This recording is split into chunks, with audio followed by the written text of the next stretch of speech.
So we talked a bunch about investing, but what's the biggest hindrance to financial freedom is debt. And I mentioned that earlier. I think 50% of Americans have at least $20,000 worth of credit card debt was the last stat that I heard, which it's really difficult to reach financial freedom when you're trying to pay off your credit card every month. But and it's really easy to wander into debt. You're never going to be able to get out of it without a plan.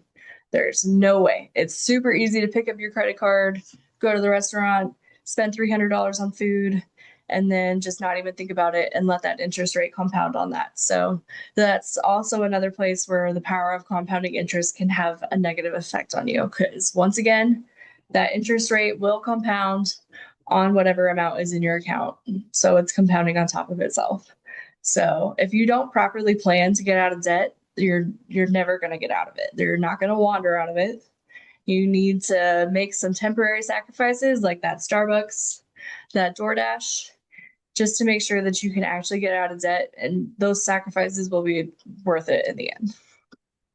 So one way that we teach people how to accelerate paying off debt is called debt stacking.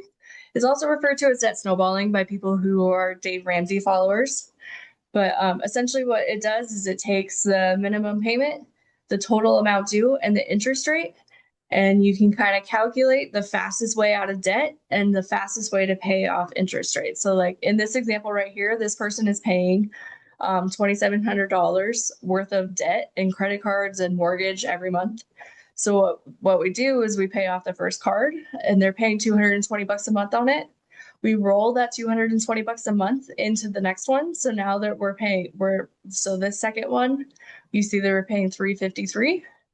Now we're going to bump that 220 into it. We're going to pay 573 a month until it's paid off. And then we're going to roll the minimum payments from those into the next one. So that's why it's called snowballing, because your minimum payment kind of snowballs and builds up. And eventually everything gets paid off faster and you avoid a dramatic amount of interest in it. So in this example, this person avoided $130,000 of interest. And they also paid off their debt 15 years sooner than they would have. So debt stacking can be really powerful and it can make a huge difference in what your future looks like.